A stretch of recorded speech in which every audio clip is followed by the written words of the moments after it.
The Lin Kuei will banish you. Your clan cannot terminate me. Wishful thinking, machine. Welcome to MojoPlays, and today we're looking at the best video game DLC that featured another franchise or IP. We won't be looking at crossover events like those found in Fortnite.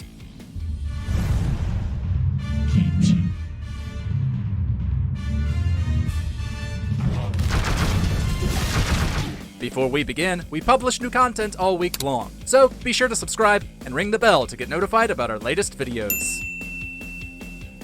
The Assassin's Festival, Final Fantasy 15.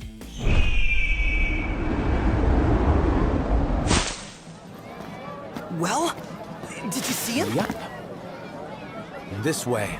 While this DLC was sadly only available for a limited time, those who played it know how surprisingly good it was. It saw the main characters heading to a special festival themed around Ubisoft's Assassin's Creed. There were several mini-games and plenty of cosmetics to earn, which was all in good fun. But, a bit more impressively, there was also a unique story that saw Noctis learn how to behave like an assassin, including running across rooftops and slipping into crowds unnoticed.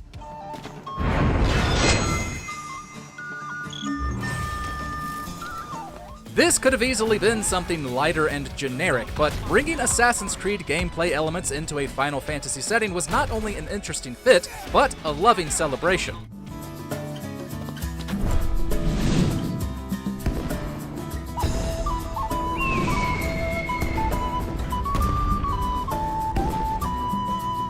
New sets of wheels. Rocket League.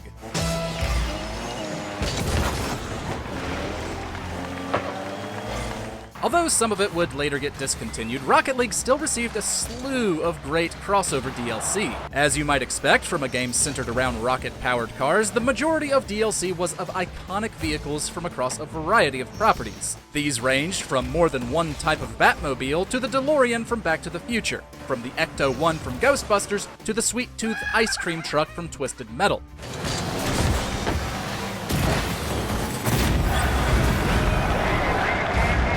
Naturally, none of them had much of an impact on gameplay, but that wasn't what mattered. With so many famous vehicles in pop culture, the joy came from picking your favorite or favorites.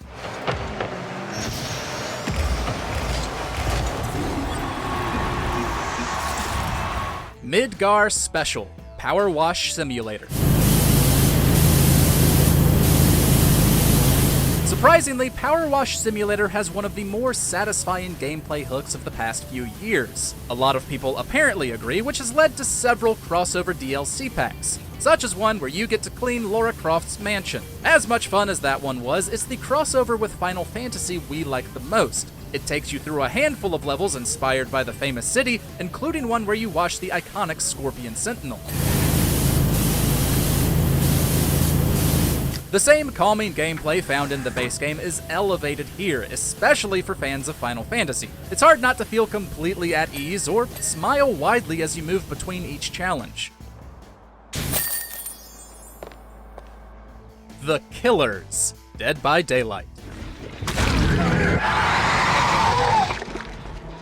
The asymmetric multiplayer juggernaut Dead by Daylight was almost built with crossovers in mind. It's a fun enough hook, tasking a group with surviving and escaping from one lone player in control of a masked killer. But without the frequent DLC crossover characters, we doubt it would still be as popular.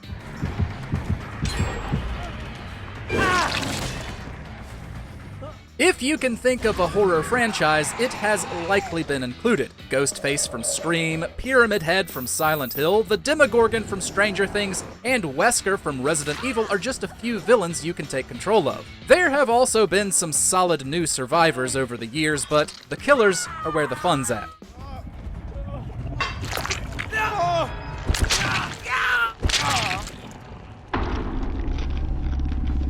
Operation Guns.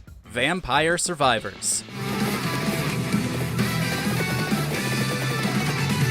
Vampire Survivors is an awesome bullet hell roguelike that has you balancing weapons and abilities to stay alive as long as possible. With that kind of description, its crossover DLC with Contra is naturally a perfect fit. This could have easily been something simple, but the developers went above and beyond.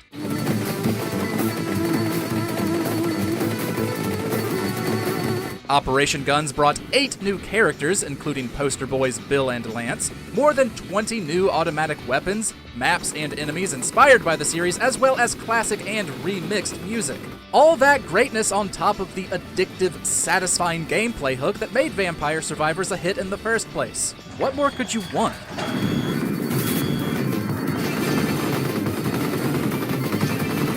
Icons. Mortal Kombat 11. You seem so familiar. Like looking in a mirror.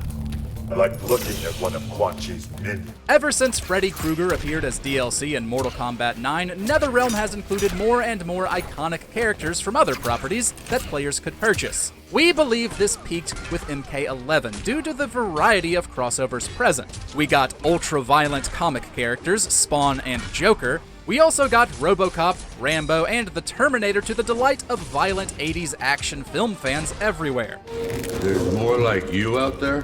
The swarm numbers in the millions. This war isn't ever ending. Although not a crossover in the strict sense, it was also great seeing Cary Hiroyuki Tagawa reprise his role as Shang Tsung from the 1995 live-action movie. And wouldn't you know it, playing with each of these characters was a bloody good time.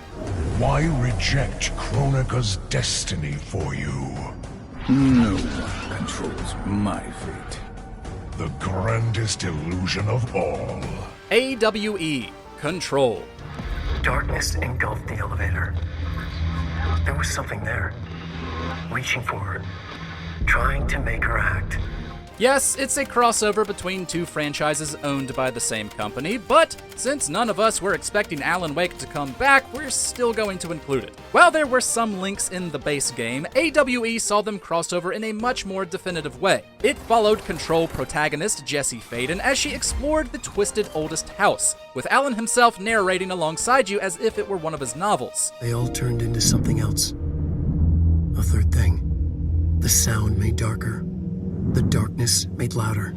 Enemy design was at its peak, making these settings supremely unnerving. The story was also very strong, tying up some loose threads from the 2010 game while setting up some interesting plot points for 2023's Alan Wake 2. What the hell? Now, come on. You misunderstand me.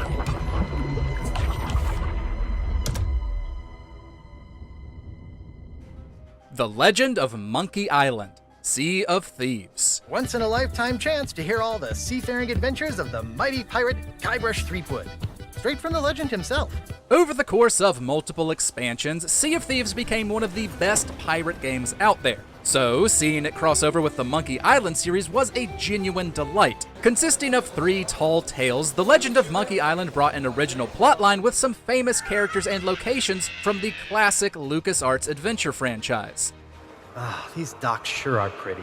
You get a great view of the ocean. From here, I can see the spot where Sheriff Shinetop tried to drown me. The quest to rescue Guybrush Threepwood, once again voiced wonderfully by Dominic Armato, brought spot-on writing and humor. And for the most part, Rare did a great job adapting gameplay elements to fit the Sea of Thieves style. That's not to mention the cool, unlockable cosmetics that added a bit of fun to theming your ship and pirate. No food or drink permitted during the event. Please keep your hands and feet inside the mansion at all times. Fighter Passes. Super Smash Bros. Ultimate.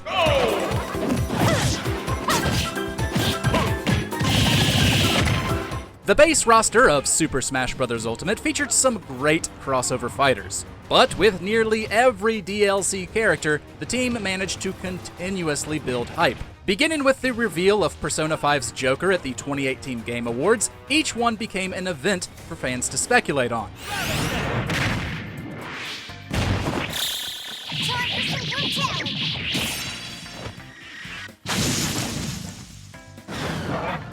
The majority of them weren't owned by Nintendo either. Banjo and Kazooie, Steve from Minecraft, Kazuya from Tekken, and Sora from Kingdom Hearts each took over the internet when they were revealed. Of course, as with any character in Smash, they were all viable combatants if you knew how to use them. And honestly, we kind of miss looking forward to them.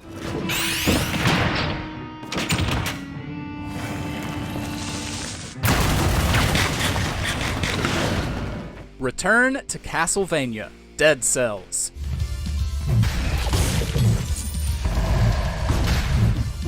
Motion Twins' Dead Cells crossing over with one of its inspirations is an obvious pairing, but it's still an incredible one. The last expansion the game received is perhaps its strongest, adding several new biomes based on Dracula's castle. They were immaculately recreated and came with iconic enemies from across the franchise, naturally concluding with an awesome fight against the big bad Drac.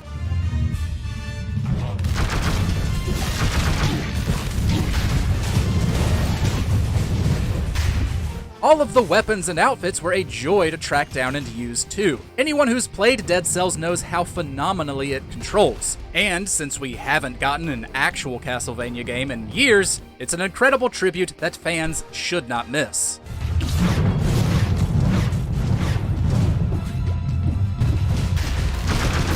What's your favorite DLC that crossed over with another franchise? Let us know in the comments, and be sure to subscribe to MojoPlays for more great gaming videos every day.